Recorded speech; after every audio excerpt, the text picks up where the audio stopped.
Okey. Amma ba'd.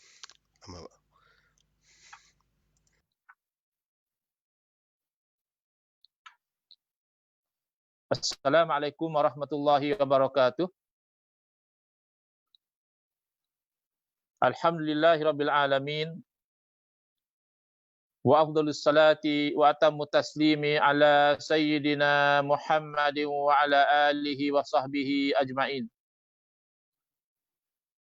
Rabbi shrah li sadri wa yassir li amri wahlul 'uqdatam min lisani yafqahu qawli.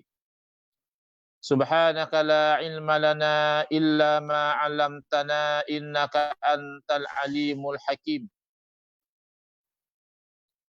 Allahumma akhrijna min zulumatil wahmi wa akrimna binuril fahmi waftah alaina bima'rifatil ilmi wa sahhil akhlaqana bil hilm waj'alna mimman yastami'una al-qawla fayattabi'una ahsanah. Allahumma ati nufusana taqwaha wa zakkiha anta khairu man zakkaha anta waliyuha wa maulaha. Allahumma arinal haqqa haqqan warzuqna ittiba'ah wa arinal batila batilan warzuqna ijtinabah. Allahumma anfa'na bima 'allamtana wa 'allimna ma yanfa'una wa zidna ilman wa huda, amma ba'd.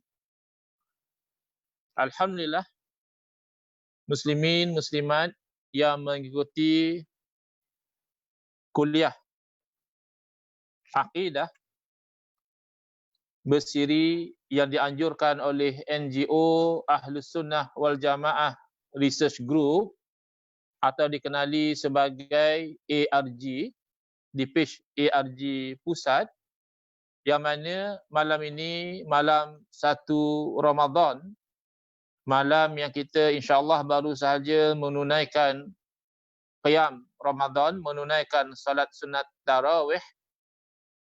Biasanya yang kita lakukan sebanyak 20 rakaat tarawih diikuti dengan 2 rakaat dan juga 1 rakaat solat witir.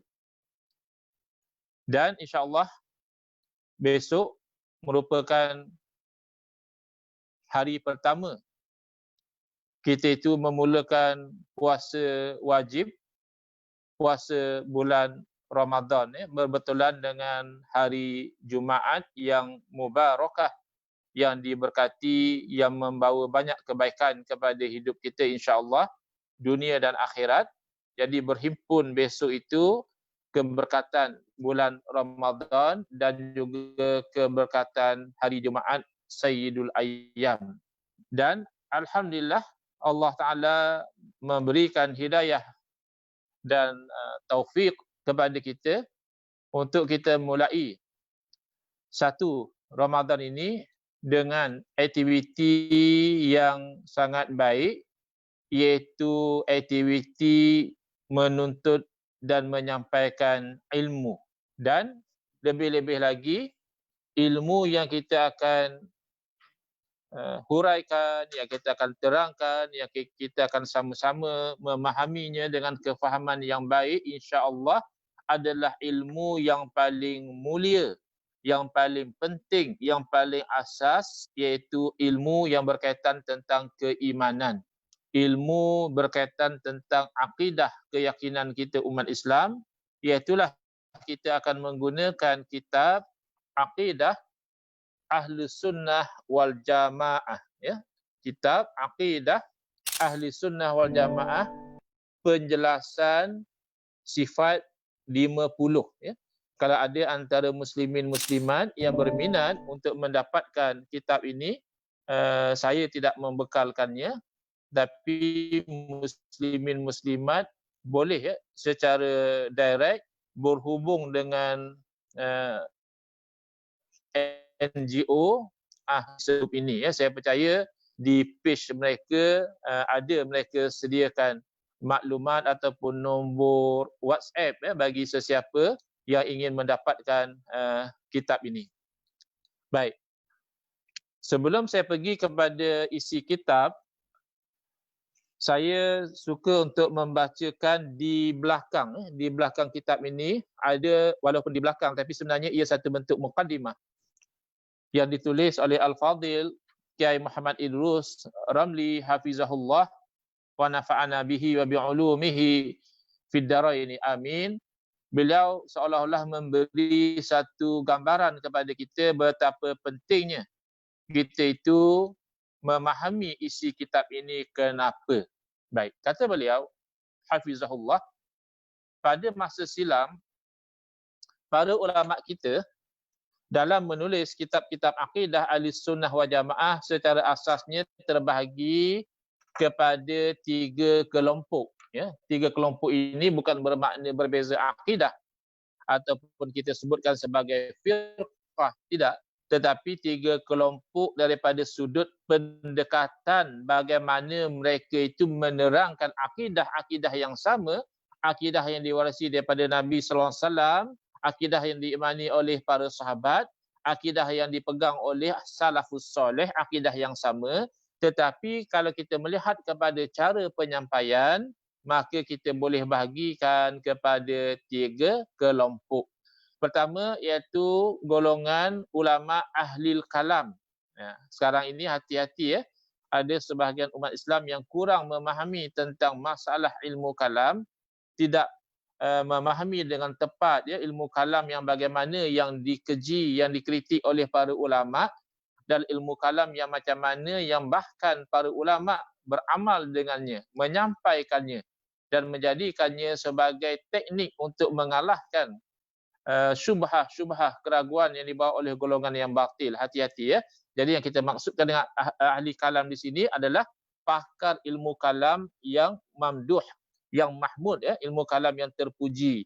Bukannya ilmu kalam yang mazmum ya, yang terkeji sebagaimana yang digunakan oleh golongan Mu'tazilah misalnya ya, ilmu kalam yang terkeji demikian, bukan itu yang kita maksudkan. Jadi yang pertama ulama ahli kalam atau teologi yang menulis kitab-kitab akidah dengan menekankan pendekatan akli. Lebih banyak emphasize, fokus kepada akli, akal ataupun rasional. Bukan bermakna mereka menolak nakal. Bukan bermakna mereka menolak Quran dan hadis. Tidak. Kita hanya bercakap dari segi emphasize. Mana-mana pun akidah mesti bertunjangkan Al-Quran dan hadis. Mana boleh kita katakan akidah yang sahihah, akidah yang sebenar, tetapi tidak bertunjang kepada sumber agama kita, iaitu kitabullah dan juga sunnah Rasulullah sallallahu alaihi wasallam. Tidak akan berlaku demikian. Kalau akidah Islamiyah, pasti itulah tunjangnya, itulah tempat terbitnya, itulah sumber mata airnya, Quran dan hadis. Cuma emphasize-nya lebih kepada akli. Kerana apa? Kerana pada masa itu, yang mereka depani, yang menjadi cabaran utama umat Islam adalah golongan Mu'tazilah yang menyeleweng kerana terlajak di dalam menggunakan akal sehingga mengenepikan wahyu. Jadi oleh kerana lawannya itu banyak bermain dengan helah akal, maka ulama-ulama akidah pada masa itu juga terpaksa mengalahkan kekeliruan itu juga dengan menggunakan rasional ataupun pendekatan akli. Demikian ini yang berlaku dalam kitab-kitab yang ditulis oleh Al-Imam Al-Haramain Al-Juwaini dan juga murid beliau Al-Imam Al-Ghazali. Kemudian lagi Al-Imam Ar-Razi, Al-Adud, At-Taftazani, As-Sanusi dan lain-lain rahmatullah alaihim ajma'in. Ini ulama-ulama akidah yang lebih cenderung lebih menekankan pendekatan akli rasional. Kedua adalah para ulama ahlul hadis yang menulis kitab-kitab akidah dengan pendekatan nakli. Ya. Hati-hati juga saya berikan peringatan, ahlul hadis yang dimaksudkan di sini memang ulama-ulama pakar hadis yang mana mereka dari segi akidah mereka adalah Asy'ariyah, mengikut kepada apa yang dipertahankan daripada Rasulullah SAW oleh Al-Imam Abu Hasan Al-Asy'ari. Ya, nanti kita akan lihat dalam isi kitab ini apakah peranan Al-Imam Abu Hasan Asy'ari rahimahullah taala, sehingga disebut akidah Ahlussunnah wal Jamaah dinisbahkan kepada beliau, padahal asalnya tentulah akidah Ahlussunnah wal Jamaah ini adalah datang daripada Rasulullah sallallahu alaihi wasallam. Kenapa sampai dinisbahkan kepada beliau? Ada kisah dan sejarahnya. Jadi ulama ahlul hadis ini Asy'ariyah. Jangan terkeliru dan terpedaya dengan penipuan, penyamaran oleh golongan yang sekarang ini kita kenali sebagai golongan Wahabi. Selain daripada mereka menyamar sebagai Ahlus Sunnah wal Jamaah, selain daripada mereka menyamar sebagai mereka itulah kononnya golongan Salafi, pengikut Salaf, salah satu bentuk topeng dan penyamaran yang popular yang digunakan oleh golongan Wahabi adalah memberi gambaran kononnya mereka itulah Ahlul Hadis. Itu adalah pembohongan. Wahabi bukan Ahlul Hadis, ya. Ahlul Hadis yang sebenar majoriti adalah Asy'ariyah dari segi akidah. Bila kita kata majoriti, makna bukan semua, ya. Ada juga Ahlul Hadis yang bukan Asy'ariyah. Ahlul Hadis yang Asy'ariyah tidak salah kalau kita katakan sekitar 90%. Jadi jangan terpedaya dengan Ahlul Hadis palsu yang wujud di zaman kita, yang membuat forum dan seminar serta perbentangan kertas kerja membentangkan tajuk polemik Ahlul Hadis dan Asy'ariyah dalam bab akidah. Apa polemiknya? Kerana Ahlul Hadis itu diwakili 90% oleh Asy'ariyah. Jadi dia nak menyamar. Sebenarnya dia nak menolak pegangan Asy'ariyah, iaitu mereka adalah majoriti Ahlul Hadis, dengan pegangan Wahabi yang cenderung kepada tashbih dan juga tajsim di dalam perkara akidah. Hati-hati penyamaran sebegini, ya. Ini berbahaya. Kalau dia terang-terang mengaku dia mujassim atau musyabbih, itu awal-awal kita jauhi. Tapi bila dia memakai topeng Ahlul Hadis, itu ustazah. Ini yang saya perhatikan, ya. Ustaz dan ustazah juga terpedaya menyangkakan Wahabi itu adalah Ahlul Hadis, dengan kita tidak menafikan memang ada orang yang cenderung kepada fahaman Wahabi, menyibukkan diri dan bergelumang dengan ilmu hadis, itu kita tidak nafikan. Tapi mereka bukan Ahlul Hadis sebagaimana yang difahami dalam istilah ilmi, dalam mustalah yang ilmiah, mereka bukan Ahlul Hadis. Siapa Ahlul Hadis yang dimaksudkan?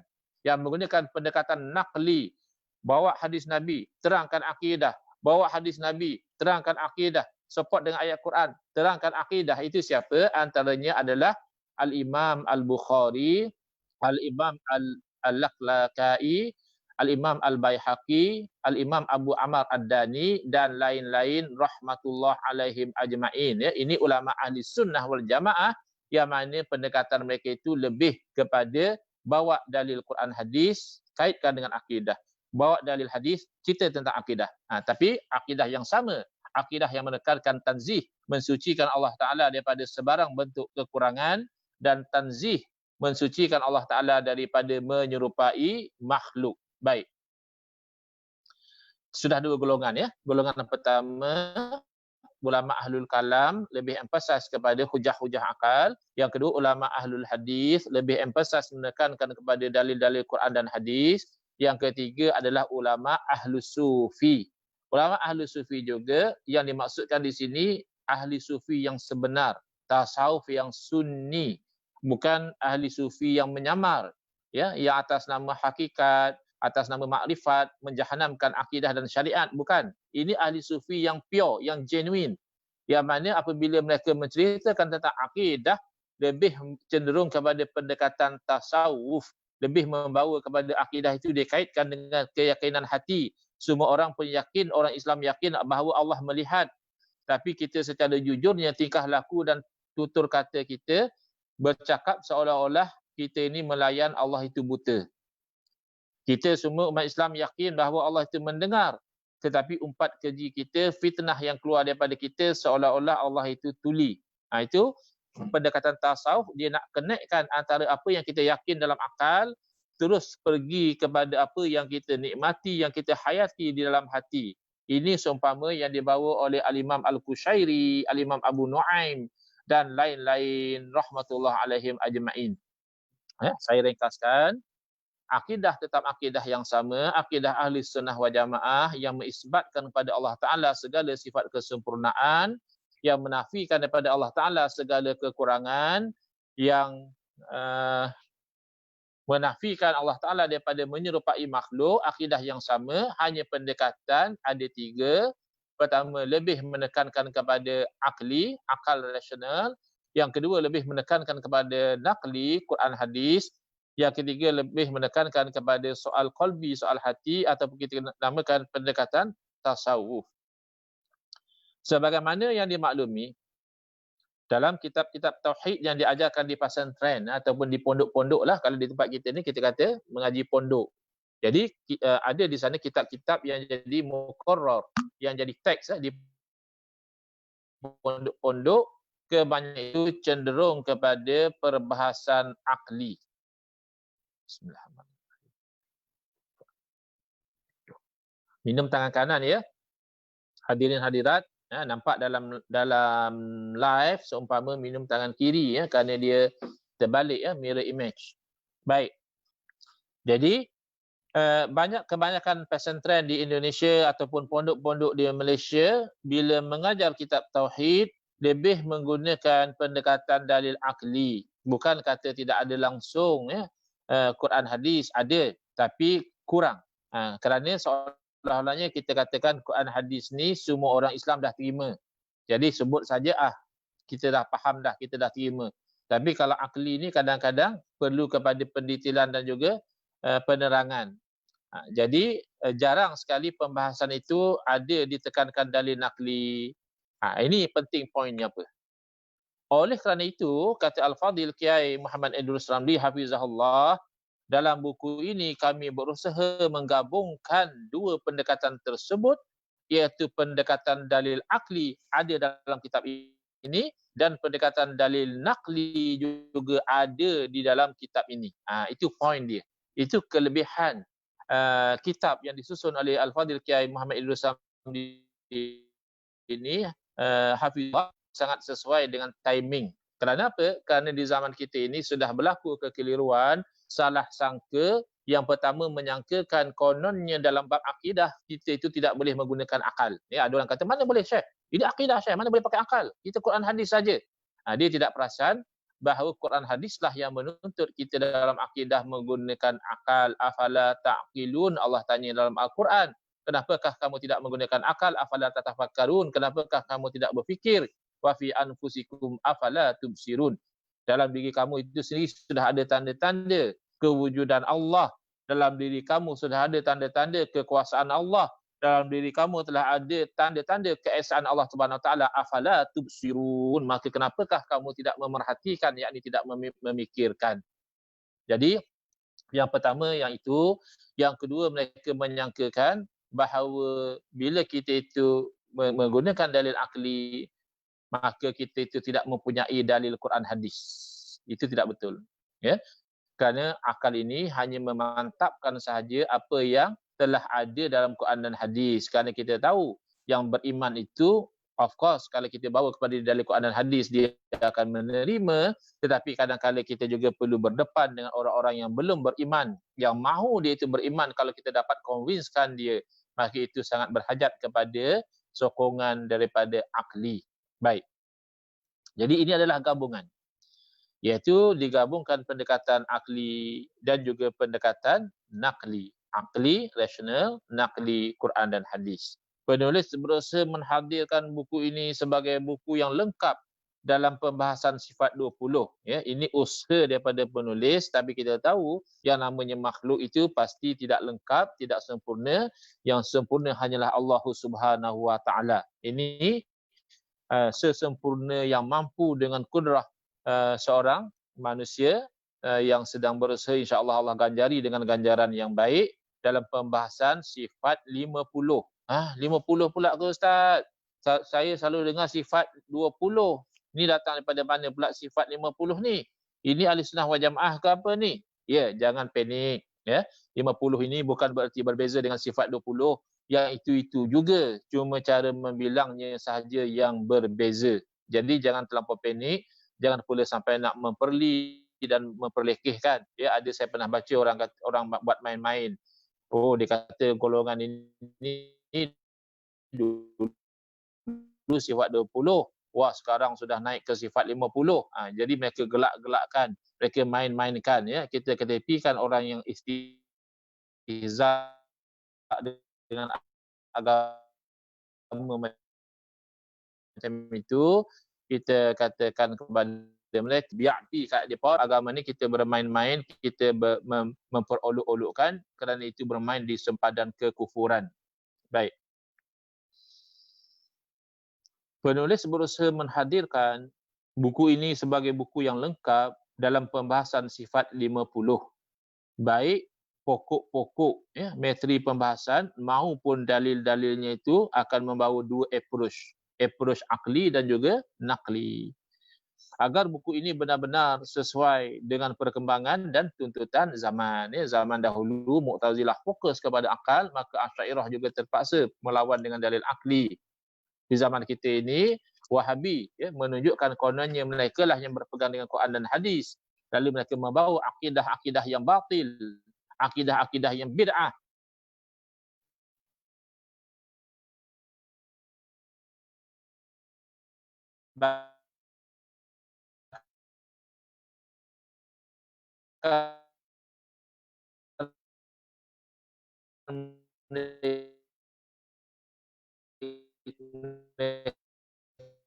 Menyesatkan, menganggap kafir dan pintu kefahaman, wa awaba kulli khair, dan Allah membukakan kepada kita pintu-pintu setiap kebaikan. Lalu disebutkan di sini petikan daripada matan Zubat Ibn Raslan menyebutkan dalam bentuk syair, awwalu wajibin 'alal insani ma'rifatul ilahi bil istiqani. Seawal-awal perkara yang wajib ke atas seorang manusia ialah dia makrifah Tuhan dengan penuh keyakinan. Itu mukadimahnya. Jadi terus kita pergi ke muka surat 14, ya. Tidak lagi kita baca mukadimah daripada Al-Fadhil Kiai kerana sudah ada poinnya daripada apa yang kita baca di belakang kitab tadi. Terus tuan-puan yang ada kitab pergi ke muka surat 14. Ya, saya sedang berbincanglah dengan ARG kod-kod kuliah yang akan datang, kita boleh juga tunjukkan slide. Cuma nak tunjukkan slide tu saya nak kena prepare slide lah, itu yang tidak berkesempatan lagi. Kalau tidak perlu slide, santai saja, ya. Buka kitab terus baca saja. Cuma mungkin bagi yang tidak ada kitab, slide sangat membantu. Apapun insya-Allah sebagaimana biasa, kita pun telah mengkhatamkan kitab Bid'ah Hasanah oleh Al-Fadhil Kiai juga. Itu juga tidak menggunakan slide. Alhamdulillah saya dapati feedback itu ramai yang dapat mengambil manfaat dan juga kefahaman. Muka surat 14 bahagian yang pertama, keutamaan umat Islam, ya. Umat Islam ini jangan kita sampai merasa hina, merasa seolah-olah kita ini ketinggalan, merasa seolah-olah umat lain yang lebih bagus dan lebih baik daripada kita. Kerana dari segi hakikatnya umat Islam adalah umat yang utama dan sebaik-baik umat yang hadir ke dunia. Di antara keutamaan umat Islam adalah sebagai umat terbaik di antara umat-umat lain. Hal ini ada dalilnya, sebagaimana yang telah ditegaskan oleh Allah Subhanahu Wa Taala dalam Al-Quranul Karim. Kuntum khaira ummatin ukhrijat linnas. Kuntum khaira ummatin ukhrijat linnas ta'muruna bil ma'rufi wa tanhauna 'anil munkari wa tu'minuna billah. Surat Ali Imran ayat 110. Kuntum khaira ummatin ukhrijat linnas. Kamu adalah umat yang terbaik yang dikeluarkan, yang dilahirkan untuk manusia. Kenapa itu yang terbaik? Cuba kita lihat, ya. Bila Allah Subhanahu Wa Taala sebutkan umat Islam ini sebagai umat yang terbaik, Allah sebutkan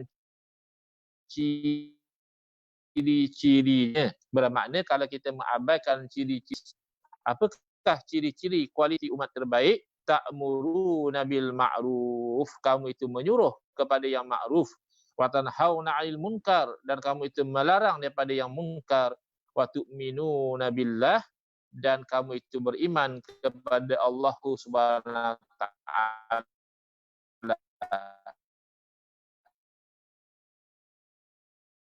Beriman kepada Allah dan menjalankan kewajiban dengan yang ma'ruf dan mencegah dari yang munkar. Jadi ayat ini memberikan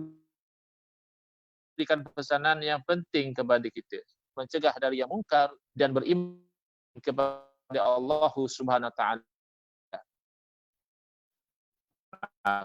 Sebagai umat yang terbaik, amar ma'ruf dan mungkar akan jalan di kalangan umat Islam. Jadi tidak ini, sedangkan yang berlaku itu adalah bercanggah dengan hukum, bercanggah dengan akidah,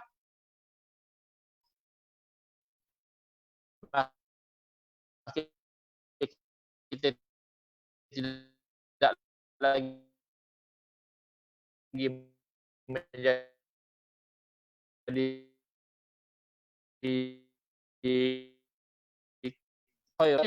dasar al-ahwal. Tentu sahaja ketika umat Islam kuat, maka syiar tersebut akan berjalan dengan kuat. Sebaliknya, ketika umat Islam lemah, tidak lagi mereka itu ada kekuatan untuk menjalankan kewajipan-kewajipan agama, maka syiar al-amru bil ma'ruf wa nahyi 'anil munkar juga akan menjadi lemah. Dalam hadis yang sahih, iaitu hadis riwayat Imam Muslim,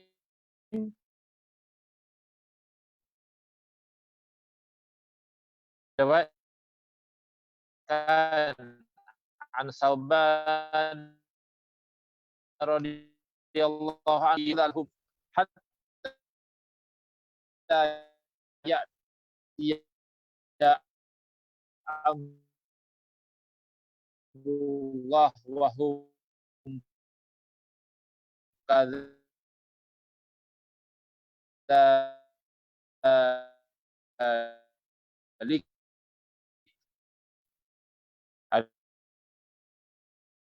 Riwayat Sauban bersabda, kata ada satu umatku orang yang mereka yang menghina mereka, menjejas mereka, walaupun kebatilan juga, mencuri dan juga cuba untuk menarik perhatian. Tapi golongan yang berpegang dengan kebenaran ini akan senantiasa ada. Hadis sahih atas memberikan beberapa pesanan, beberapa poin serat senantiasa ada, ya, walaupun kebatilan tersebar, walaupun kemungkaran berleluasa, tapi insya-Allah dunia ini tidak akan tersunyi daripada golongan yang al-amiru bil ma'ruf, yang menyuruh kepada kebenaran, wan nahuna 'anil munkar, yang mencegah daripada kemungkaran. Yang kedua, golongan ini akan diberikan pertolongan dan kemenangan oleh Allah Subhanahu wa taala dalam perjuangannya. Tak nampak menang pun Ustaz, yang nampak orang-orang yang mengingkar, orang maksiat saja yang lebih popular, orang yang menyeleweng yang dapat jawatan, ya, kemenangan itu tidak semestinya pada masa yang kita sangkakan. Kemenangan itu adalah pada masa yang Allah pilih, dan tidak mustahil juga kemenangan dan pertolongan itu dizahirkan pada hari pembalasan. Baik, yang ketiga, ada pula orang-orang yang mengabaikan mereka, memperli mereka, menghina mereka, memfitnah mereka, dan tidak memberikan pertolongan dan bahkan melemah dan mengganggu perjuangan mereka. Jadi ini biasa.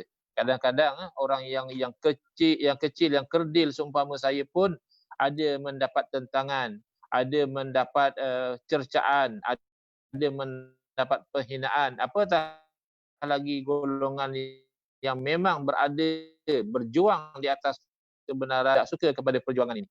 Yang keempat, tetapi upaya usaha orang-orang yang melemahkan dan merongrong, ya, saya tak, ini mungkin bahasa Indonesia, ya, tapi berputar sekitar, memperolok-olokkan, memperlekehkan, ya, itu tidak akan memberi kesan kepada hasil perjuangan orang-orang yang baik tersebut, insya-Allah selama-lamanya yang berlaku pelakon itu akan tersikap juga topengnya dan akan kelihatan kebatilan dan dijauhi oleh umat insya-Allah Subhanahu taala. Yang kelima, keberlangsungan kelompok-kelompok yang melakukan amal ma'ruf dan nahi munkar tersebut itu akan berlaku sehingga hari kiamat insya-Allah sebagai bukti bahawa umat Islam memang umat terbaik dibandingkan dengan umat agama yang sebelumnya yang mana berlaku kepada mereka, na'udzubillah, jangan berlaku kepada kita. Mereka itu mendiamkan perkara yang munkar dan mereka itu segan menyuruh kepada yang ma'ruf.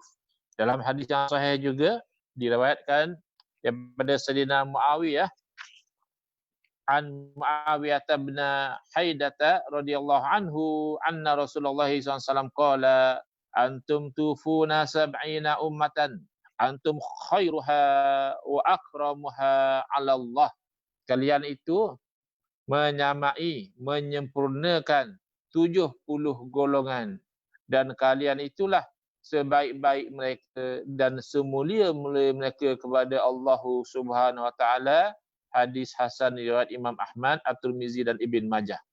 Dalam hadis yang lain diriwayatkan an Ali bin Abi Thalib radhiyallahu anhu yaqulu qala Rasulullah sallallahu alaihi wasallam u'titu ma lam yu'ta ahadun minal anbiya fa qulna ya Rasulullah ma huwa qala nusirtu birru'bi wa utitu mafatihal ardi wa summaitu Ahmada wa ju'ilat turabu li tahura wa ju'ilat ummati khairal umam.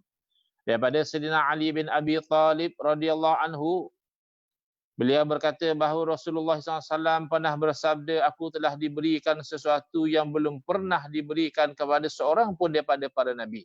Nah, padahal para nabi ini insan-insan yang dikurniakan dengan pelbagai kurniaan. Tapi kalau yang ini belum pernah dikurniakan kepada nabi-nabi yang lain. Apa dia? Kami berkata, wahai Rasulullah, apakah yang diberikan kepada Nabi Muhammad SAW tapi tidak diberikan kepada para nabi yang terdahulu? Lalu Nabi SAW menjawab, pertama aku ditolong dengan rasa takut yang ada dicampakkan dalam hati para musuh. Jadi kita lihat misalnya dalam peperangan Badar misalnya, bilangan umat Islam hanya 313 orang berbanding dengan bilangan tentera musuh dalam sekitar 1,000 orang. Tapi masih lagi musuh merasa takut dan gerun. Dan ketakutan dan kegerunan dalam hati mereka ini menyebabkan mereka itu dikalahkan oleh umat Islam yang dikurniakan oleh Allah Subhanahu Wa Taala rasa keberanian untuk menepani risiko kematian demi mempertahankan kebenaran. Dan aku diberikan kunci-kunci kekayaan bumi. Ya Allah bukakan pintu-pintu kekayaan, rahsia-rahsia kekayaan di dalam bumi ini dikurniakan kepada umat Nabi Muhammad sallallahu alaihi wasallam. Dan aku diberi nama Ahmad, yakni yang paling terpuji, yang tidak diberikan nama sebelum daripada itu. Dan dijadikan debu itu bagi umat ini sesuatu yang menyucikan. Kita boleh menyucikan, bersuci selain daripada dengan air, maka ada di sana apa yang dikatakan bersuci dengan debu. Ini tidak berlaku pada umat yang terdahulu dan yang ada kaitan dengan apa yang kita sebutkan pada malam ini. Dan umat aku dijadikan sebagai sebaik-baik umat. Hadis hasan riwayat Imam Ahmad rahimahullah. Kedua-dua hadis yang kita sebutkan tadi memberikan penjelasan bahawa umat Islam adalah umat yang terbaik dan paling mulia di sisi Allah Subhanahu Wa Taala dibandingkan sekian banyak umat beragama sebelumnya. Jadi jangan kita merasa sedih, jangan kita merasa terhina, jangan kita merasa ketinggalan dengan kemajuan-kemajuan dunia, sains dan sebagainya yang Allah kurniakan kepada umat-umat lain. Tetapi tidak ada umat yang sebaik umat Islam apabila mereka menjalankan amar ma'ruf dan nahi mungkar, kerana mereka itu menseimbangkan antara keperluan material dan juga keperluan spiritual yang ada kedua-duanya pada manusia. Keistimewaan umat Islam antara lain adalah umat yang dikasihi oleh Allah Subhanahu Wa Taala. Ini penting ya, kerana sekarang ini ada umat Islam sendiri yang memandang hina kepada umat Islam. Ada umat Islam sendiri yang bahkan mencaci maki, memfitnah kepada umat Islam. Dan ada umat Islam sendiri yang menganggap sebagai musuh ketatnya umat Islam juga. Jangan, kerana umat Islam ni umat yang dikasihi oleh Allah Subhanahu Wa Taala. Sebagaimana dalam Al-Quran Allah berfirman,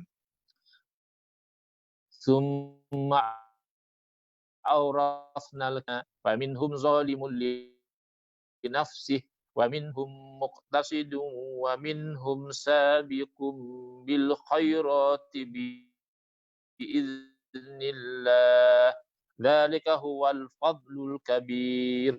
Jannatu adnin yadkhulunaha yuhallawna fiha min asawira min dhahabin wa lu'lu'a wa libasuhum fiha harir. Wa qalu alhamdulillahi alladhi adhhaba 'annal hazan. Inna rabbana laghafurun syakur. Alladhi ahallana daral muqamati min fadlihi la yamassuna fiha nasabun wa la yamassuna fiha lugub." Surah Fatir ayat 35. Ayat 32 hingga 35. Nah, kemudian kitab itu, petunjuk daripada Allah Subhanahu Wa Taala itu kami wariskan kepada orang-orang yang kami pilih di antara hamba-hamba kami, orang Islam. Lalu di antara mereka ada yang menganiaya diri mereka sendiri dengan berpaling, tidak ikut ajaran yang Allah Ta'ala ajarkan melalui Rasulullah SAW. Jadi mereka ini menzalimi diri mereka sendiri kerana mereka terdedah kepada murka Allah dan seksa Allah Subhanahu Wa Taala.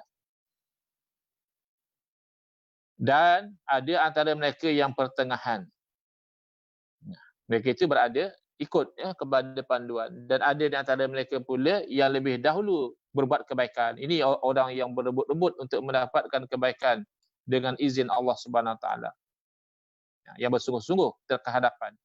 Yang demikian itu adalah kurnia yang amat besar bagi mereka syurga Aden. Mereka masuk ke dalamnya, di dalamnya mereka diberikan perhiasan dengan gelang-gelang dari emas. Di dunia ni tak boleh pakai, di akhirat Allah kurniakan kepada mereka. Yang boleh pakai di dunia gelang emas ni adalah orang wanita. Dan dengan mutiara, dan pakaian mereka di dalamnya adalah sutera. Sutera juga dalam dunia ni orang lelaki tidak dibenarkan pakai, wanita boleh. Dan mereka berkata, segala puji bagi Allah yang telah menghilangkan duka cita dari kami. Kita di dunia ni akan silih berganti, tidak akan selalu gembira, tidak akan selalu duka cita. Ada masanya gembira, ada masanya duka cita. Misalnya kita tengok dalam dunia politik misalnya, ada orang gembira, kenapa kan? Kemudian nanti dia sedih kembali. Kenapa? Kerana terlucut jawatan. Kenapa? Kerana pemimpin utama letak jawatan, yang lain terlucut sama. Sedih dia, duka cita dia atas dunia macam itu. Ada masa kita sihat, ada masa kita walaupun sihat dilanda dengan pandemik COVID-19, tak boleh keluar rumah. Dulu beria-ria jadikan kempen untuk mengundi supaya harga minyak turun RM1.50. Sekarang harga minyak turun, tapi kita tak boleh ke mana-mana. Saya isi secara jujur, saya isi minyak sebelum daripada PKP 18 bulan Mac.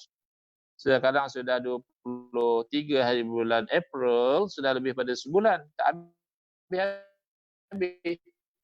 Padahal kalau dahulu isi minyak dah lah mahal, 2-3 hari habis. Sekarang dah murah, tapi tak habis-habis. So apa maknanya? Ini cerita dunia.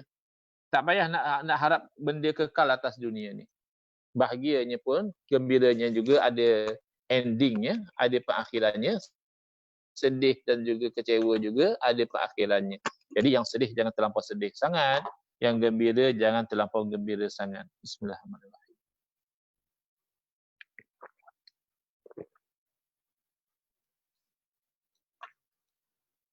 Tapi kalau di dalam syurga, tak adalah. Semuanya gembira saja. Allah hilangkan duka cita dari kami. Sesungguhnya Tuhan kami benar-benar Maha Pengampun lagi Maha Mensyukuri, yang menempatkan kami dalam tempat yang kekal di syurga dari kurnia-Nya. Di dalamnya kami tidak lagi merasa lelah dan tidak lagi pula merasa lesu. Atas dunia lelahlah, letih. Ya, dia kalau buat tarawih tadi yang 8 rakaat pun dah letih, apa lagi yang 20 rakaat. Apa lagi yang bekerja siang, yang musyarat online ya. Sekarang kan orang musyarat online letih juga. Bukan pergi pejabat pun, tapi oleh kerana musyarat bincang isu ini isu itu, otak jadi letih. Bila otak letih, badan jadi letih. Itu tidak berlaku di dalam syurga. Ayat di atas memberikan pengertian bahawa Allah Subhanahu Wa Taala memberikan umat Islam ini menjadi 3 kelompok, membahagikan umat menjadi 3 kelompok. Pertama, golongan yang menganiaya diri mereka sendiri, iaitu orang-orang yang terledor. Apa dia? Mungkin yang tergelincir atau tertinggal dalam menunaikan kewajipan. Saya tidak faham bahasa itu, cuma saya agaklah sesuai dengan konteksnya, maknanya tidak melakukan perintah agama dan bahkan melakukan apa yang dilarang oleh agama. Jadi golongan ini adalah golongan yang mencampurkan antara perbuatan yang baik pun ada dia buat, perbuatan yang buruk juga dia bergelumang dengannya. Yang kedua adalah golongan yang pertengahan, iaitu mereka yang menunaikan kewajipan, meninggalkan perkara yang haram, tetapi bukan rajin sangat buat benda sunat. Makruh tu belasahlah juga. Ya, pertengahan, muktasid. Yang pertama tadi tu mungkin ahli maksiat, ada juga taat, tapi banyaknya maksiat. Yang pertengahan ini dia maksiat dia tinggalkan, kewajipan dia tunaikan, tapi nak kata rajin sangat, nak tahajud lah, nak baca Quran banyak-banyak lah, taklah. Setakat sembahyang fardu, puasa wajib, tapi tak buat berdosa-dosa besar, macam tu sudah dikatakan orang yang pertengahan. Yang ketiga adalah golongan yang terlebih dahulu terkehadapan melakukan kebaikan, iaitu mereka yang melakukan segala kewajipan dan meninggalkan perkara yang haram. Bukan haram saja, bahkan yang makruh dijauhi, dan sebahagian perkara yang mubah juga mereka tinggalkan. Mubah maknanya boleh. Tapi kenapa mereka tinggalkan? Kan boleh. Ialah boleh, bukan wajib. Kalau wajib tak boleh tinggal. Boleh, nak buat boleh, nak tinggalkan pun boleh. Maka oleh kerana mereka memerhatikan, tidak membawa kebaikan kepada agama, sesuatu yang membawa kebaikan. Min husni islamil mar'i tarkuhu ma la ya'ni. Antara elok Islam seorang itu, dia meninggalkan perkara yang tidak membawa makna, tidak membawa kebaikan kepada dia. Ketiga golongan tersebut, walau bagaimanapun, sama-sama dijanjikan masuk syurga. Kenapa? Kerana komitmen dia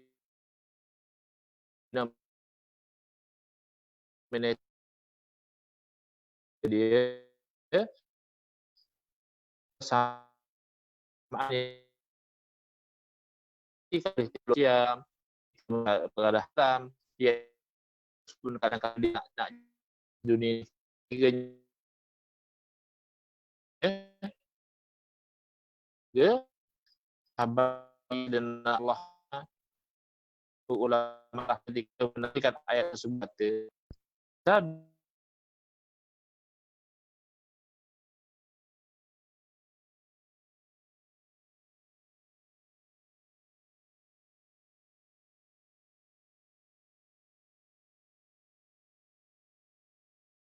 ini ya.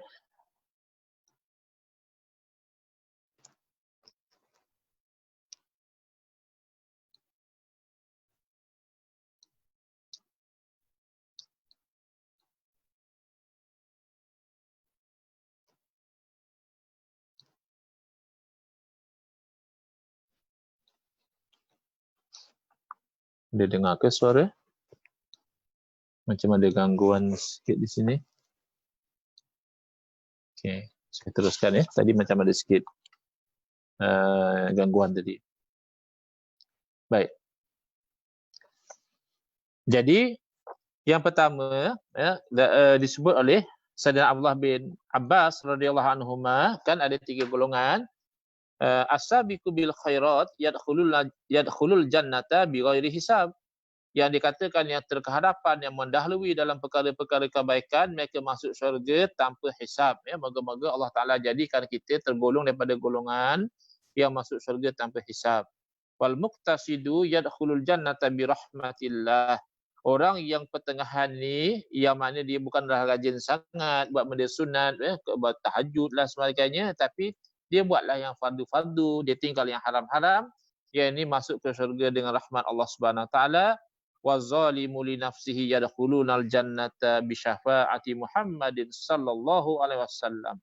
Allahumma la tahrim alaina syafa'ata sayyidina wa habibina wa nabiyyina Muhammad sallallahu alaihi wasallam.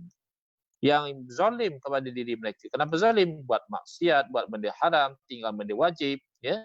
Ini akhirnya masuk juga ke dalam syurga dengan syafaat daripada Nabi Muhammad SAW. Moga-moga Allah tidak menghalang kita daripada mendapat syafaat daripada Nabi dan kekasih kita Sayyidina Muhammad sallallahu alaihi wasallam. Maka penafsiran ulama di kalangan sahabat Nabi ini, iaitu Sayyidina bin Abbas radhiyallahu anhu tersebut diperkuatkan dengan beberapa hadis yang saling menguatkan, antara lain hadis berikut, ya. Maknanya hadis ini banyak jalurnya, walaupun satu persatu tidak begitu kuat, tapi dengan banyak jalurnya itu saling kuat menguatkan.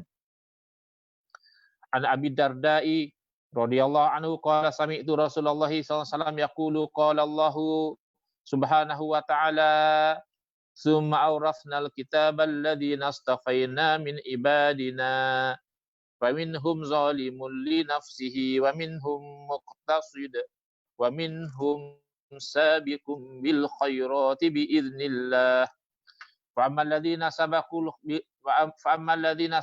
bil khairati fa ulaika alladzina yadkhulunal jannata bighairi hisab, ya. Ini riwayat dinisbahkan kepada Nabi SAW, ya. Kalau tadi itu kata-kata Sayyidina Abdullah bin Abbas, tapi kata-kata sahabat ini biasa juga sahabat dengar daripada Nabi SAW, jadi dikuatkan. Yang mendahului dengan kebaikan itulah orang yang masuk syurga tanpa hisab. Allahumma ja'alna minhum. Wa ammal ladzina iqtasadu fa ulaika yuhasabuna hisaban yasira. Adapun orang yang pertengahan itu, mereka itu dihitung amal-amalan mereka itu dengan hitungan yang mudah, ya. Tak banyak berkira, ya. Kalau kita boleh bayangkan sajalah, ya. Di airport misalnya, ada kalanya kita tak ada dikira langsung. Dia tengok je kita lalu. Ada yang dia tu check, tengok beg, dia buka sikit-sikit, jalan. Hisab yasir, itu perhitungan yang mudah. Ada yang disuruh buka satu-satu, dia suruh buka yang kita dah bungkus dalam plastik, dia suruh anjing dia cium pula apa ada dalam tu. Allah Rabbi. Itu panjang ceritanya. Wa ammal ladzina zalamu anfusahum fa ulaika alladzina yuhsabuna fi tulil mahsyari. Orang yang menzalimi diri mereka, ya Allah janganlah jadikan kami daripada golongan yang demikian. Ini orang tu dihisap panjang pada waktu mahsyar, pada di padang mahsyar. Summa humul ladzina talafahumullahu bi rahmatihi wa humul ladzina yaquluna alhamdulillahilladzi adhhaba 'annal hazana inna rabbana laghafurun syakur. Jadi akhirnya orang ini Allah Ta'ala limpahkan dengan kasih sayang dan rahmatnya, masuk juga dalam syurga, walaupun di dunia ini ada terlibat dengan maksiat. Dan jangan kita putus asa daripada rahmat Allah. Walaupun kita itu ada melakukan maksiat, ya, lepas taubat maksiat lagi, lepas taubat maksiat lagi. Kita ada meninggalkan kewajipan, lepas taubat tinggal lagi, lepas taubat tinggal lagi. Jangan sampai kita berputus asa. Kalau kita itu sebagai orang yang ada iman, insya-Allah kita tidak akan terlepas daripada rahmat Allah.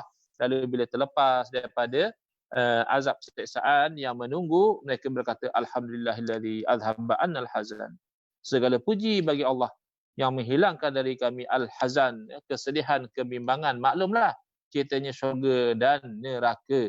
Kita yang duduk dalam PKP ni, makan sedap di rumah, tidur pun bagus di rumah pun, ada masanya kita rasa hazan, sedih kerana tidak dapat keluar ke sana kemari sebagaimana biasa. Bayangkan orang yang sedang berdepan antara syurga dan neraka, tiba-tiba Allah mengampunkan mereka, memasukkan mereka dalam syurga, maka hilanglah kesedihan yang bersarang di hati mereka, kerana Allah Ta'ala Maha Pengampun, syakur, mensyukuri, yakni memberi balasan yang baik walaupun amalan itu sedikit. Dalam riwayat yang lain disebutkan an Abi Musa al-Asy'ari radhiyallahu anhu qala Rasulullah sallallahu alaihi wasallam 'alaiha 'adzabun fil akhirati 'adzabuha fid dunya al-fitanu waz-zalazilu wal-qatlu. Jadi ini satu bentuk pujukan kepada hati kita bila kita tahu hakikat ini. Diriwayatkan oleh sahabat Nabi Sayyidina Abu Musa al-Asy'ari radhiyallahu anhu. Beliau berkata bahawa Nabi SAW ada bersabda, umat aku ini merupakan umat yang dirahmati oleh Allah. yang mendapat kasih sayang daripada Allah Ta'ala. Tidak ada ke atas umat ini azab pada hari akhirat. Umat Nabi Muhammad SAW, jangan sekali kita itu terkeluar daripada lingkungan umat Nabi Muhammad SAW, kerana umat ini umat yang dikasihani oleh Allah. Maka bila Allah Ta'ala kasihan, tidak ada azab di hari akhirat. Habis, azabnya itu berlaku di dunia. Berlakulah al-fitan. Fitnah di sini ya, bunuh-membunuh, pergaduhan ya, dan sebagainya. Al-zalazilu, berlakulah gempa bumi, berlakulah tsunami dan sebagainya. Wal-qatlu, dan berlaku pembunuhan. Ramai umat Islam mati, dibunuh, dizalimi dan sebagainya. Maka itulah ujian kita di atas dunia, tapi insya-Allah di akhirat sebagai umat Nabi Muhammad SAW, umat yang dikasihani oleh Allah Ta'ala, tidak akan ada lagi azab di negeri akhirat.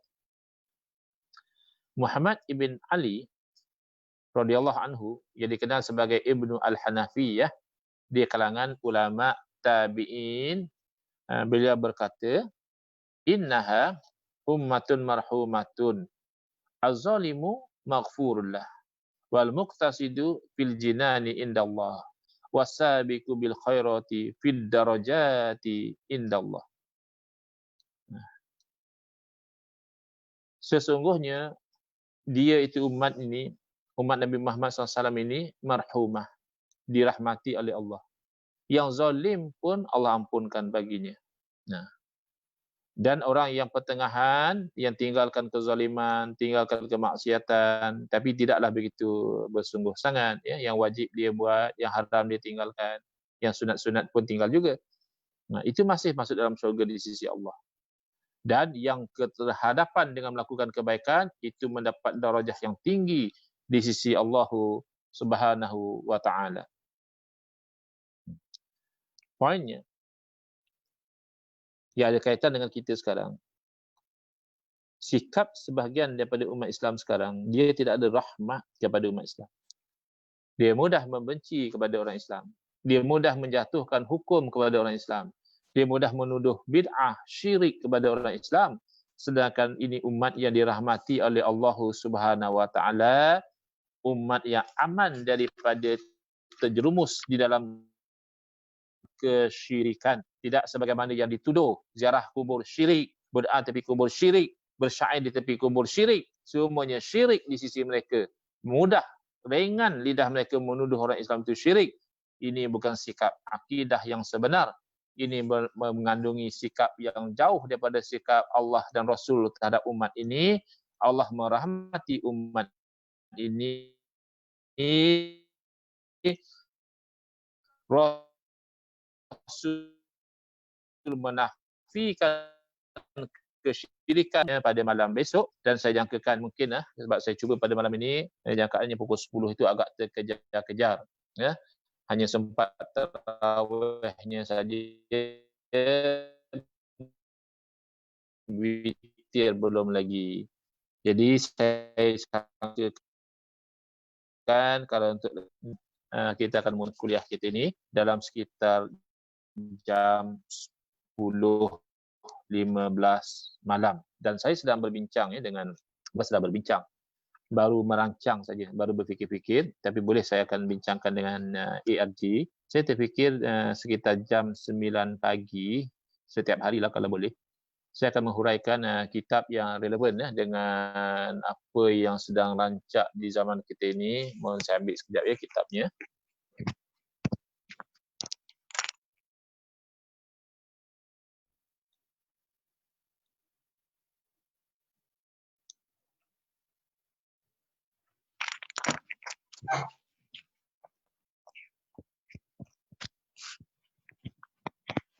Kitab terbitan ARG juga ya. Ini ada lambang ARG di sini, iaitu kitab yang ditulis oleh Kiai Ma'ruf Khazin Hafizahullah, bertajuk Penziarah Kubur, bukan penyembah kubur. Ya, penziarah kubur dan amalan-amalan yang dilakukan ketika dia ziarah kubur itu bukan bermakna dia menyembah kubur. Ini penting kerana sudah tersebar fitnah yang sangat jahat, ya. yang menuduh orang-orang yang ziarah kubur, yang berdoa di tepi kubur itu dituduh dengan zalim sebagai penyembah kubur. Jadi sangat penting ya untuk kita huraikan. Saya akan bincang tengok dan saya terfikir insya-Allah dalam pukul 9 hingga 10 pagi saya akan menghuraikan kitab ini dan mungkin dalam sekitar 6:30 petang ya, itu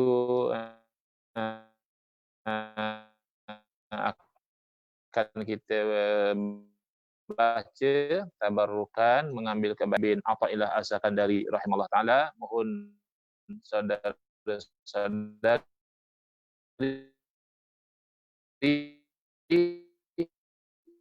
muslimin muslimat